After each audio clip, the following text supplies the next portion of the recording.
Once upon a time, I was a liberal. Well, to be honest, less than a year ago, I was still a liberal. I became a liberal because I felt I'd found a tribe whose values align with my own. I staunchly reject racism of any kind. I reject the marginalization of any human being based off of their gender or sexual orientation.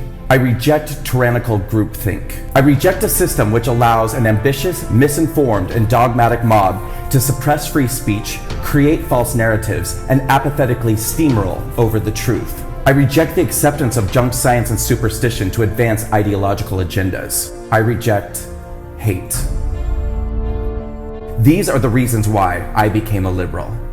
And these are the same reasons why I am now walking away.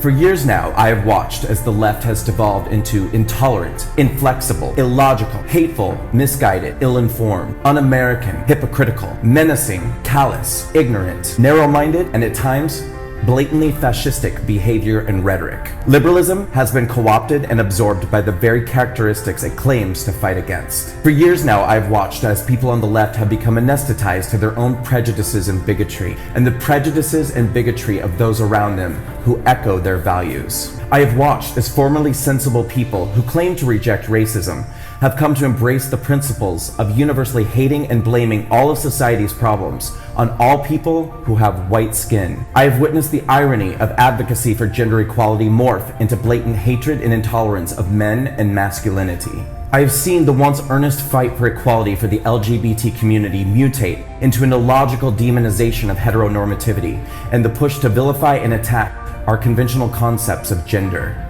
These same self-proclaimed victims of intolerance now turning on the gay community that they attached themselves to advance their agenda, now calling gay people privileged and themselves victims of injustice. I have watched as the left has allowed themselves to become hypnotized by false narratives and conclusions perpetuated by social justice warriors who misrepresent and misconstrue facts, evidence, and events to confirm their own biases that everyone who does not comply with their prejudicial conclusions and follow their orders is a racist, a bigot, a Nazi, a white supremacist, homophobic, Islamophobic, xenophobic, misogynistic, and alt-right extremist. And I have watched as they have used these heartless and carelessly assigned labels to intimidate, threaten, bully, silence, attack, unemploy, blacklist, and destroy anybody who dares to fight back. They'll come for me, and then they'll come for you.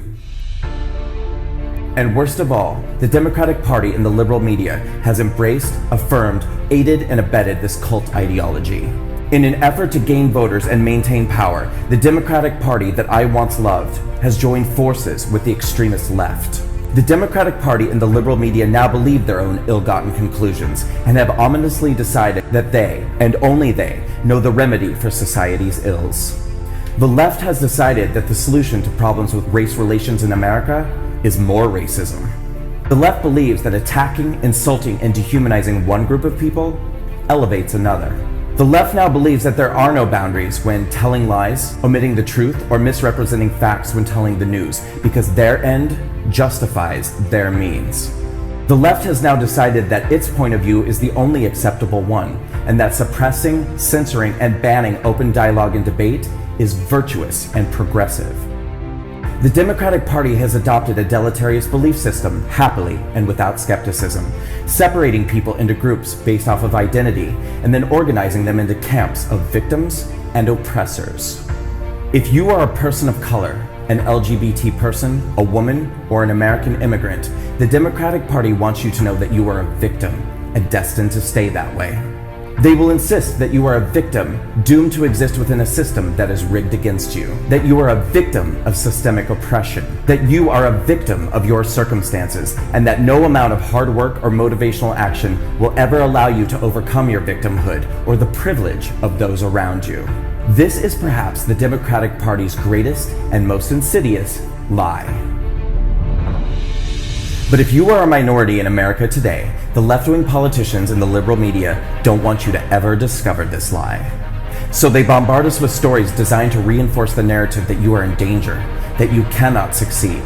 They manipulate your fears and concerns by telling you that you are disadvantaged, disempowered, and disposable to everyone, accept them. They will tell you that you need them.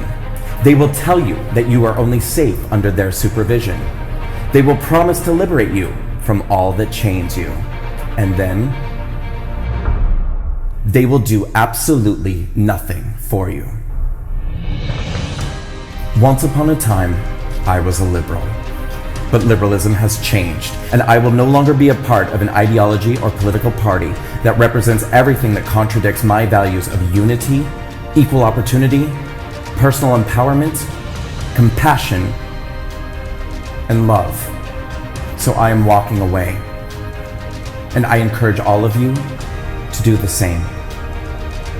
Walk away.